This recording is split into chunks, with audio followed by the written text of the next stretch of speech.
Hey friend, welcome back to my channel and welcome back to another video. If you're new here, my name is Courtney, and in this video I'm gonna just be showing you guys how to remove dandruff, scalp buildup, flakes at home. These products that I'm using, they are not professional products. They are super accessible to find, and just because they are not professional products, that doesn't mean that they won't work for you and your scalp issues. So if this sounds like something that you would be interested in watching, grab a drink and stay tuned. The treatment that I'm using today, which I am going to be showing you guys in the next clip, is a pre-shampoo treatment.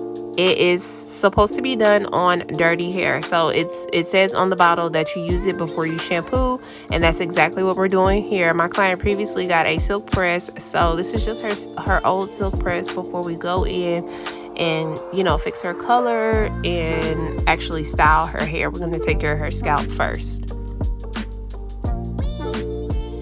The health of your scalp is so important when it comes to growing your hair and retaining that length. I'm not a doctor, so I can't speak to everyone's specific situation, but it's definitely important if you go to your dermatologist just so you can get your diagnosis and start your own personal journey to a healthy scalp.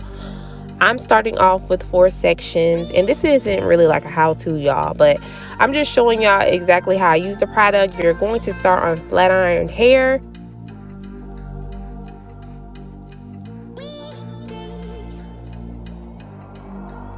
I'm going to be using the pre-shampoo scalp treatment by Head & Shoulders. I couldn't get a clear view of the product, y'all. I'm so sorry about that. This product contains apple cider vinegar. It's from the Royal Oils collection, and I am not being sponsored in any way from this company. I'm just sharing with y'all what has been working for my clients in between their visits, and I pray that they really work for you guys. A lot of my clients ask, why is my scalp so itchy? And a lot of the times it could be from product buildup on your scalp over time, from like the gels, the leave-ins that we're using. Sometimes if you apply them too close to your scalp, it could cause irritation or maybe even some inflammation.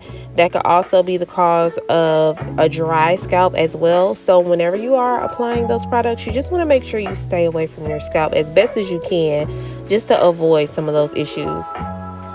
Using conditioners that have a bunch of fragrances and different dyes can also be a cause for an irritated scalp. So that's why we want to avoid applying those things directly on our scalp.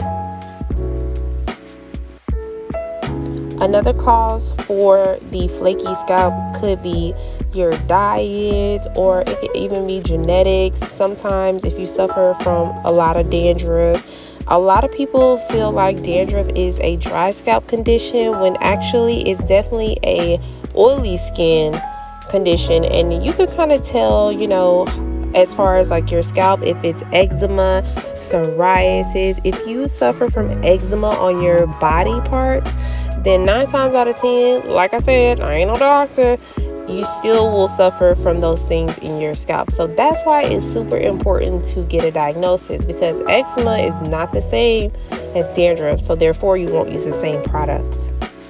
Even if you are the type of person that you don't really shampoo that much, you stick with the co-washes, you want to make sure that you still are shampooing your hair, because if you are using a bunch of products on your hair and you're co-washing, conditioner is not really going to remove that buildup.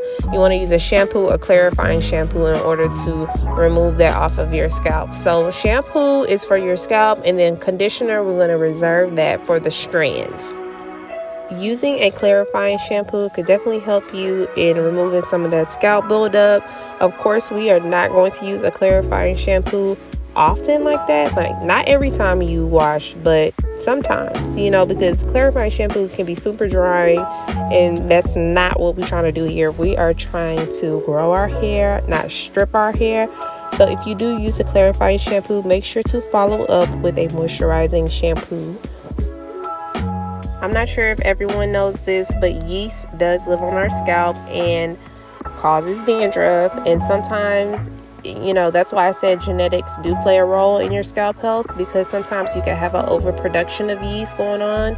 you know, and it does cause a ton of dandruff. And so my client, she does suffer from dandruff, and I know that using apple cider vinegar is such a great way to take care of your scalp health, but also apple cider vinegar can be super drying. And as you guys can see, my client's hair is colored, so I didn't want to risk that as far as like drying her colored hair out, because you know that could lead to damage, and that's a no-no for me. We're trying to retain the length, and so these products are super easy. This is before her hair is even been styled, colored. So after fully saturating her scalp, I'm going to sit her under the dryer, just a little bit of heat, just so I can warm those flakes up and get them lifted off her scalp without actually trying to scratch them up. So yeah, we're gonna do like 15 minutes under the dryer. We'll see you back. So now I'm just rinsing her hair, y'all. Look at all that scalp buildup come off. Y'all see that? Okay, yes, this is what I like to see, results.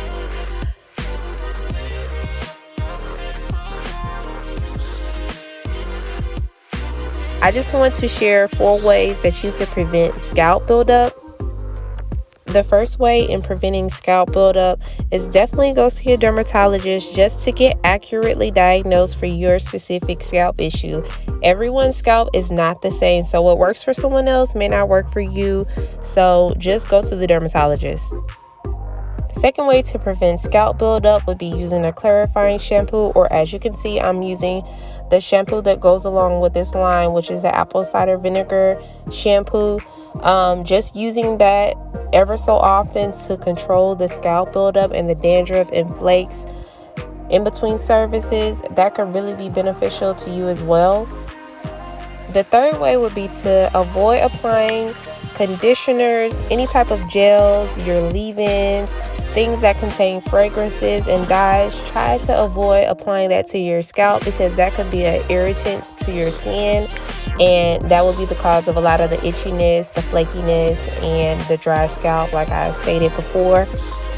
And I know it looks like I'm being super rough in the video. Watching it back, I'm like, oh my god, but she seems so unfazed and relaxed. So we're just gonna go with it, y'all. I'm not trying to be super heavy-handed, but this is just the hands that God blessed me with, and they anointed. I ain't gonna lie, they anointed. The last and final way to prevent scalp buildup, I would say, is to create a routine specifically for your scalp. And that's just getting with your stylist or finding a stylist that you could kind of create a plan with in order to tackle your scalp issues, just so you guys can see results. And that's just like using specific products or getting a deep condition, whatever it takes in order to see results for your scalp. As a healthy hairstylist, I am here to walk with you on your journey to healthy hair. So if you have any questions or comments, please leave them down below. I truly hope that this content helps someone with their scalp issues. And until the next video.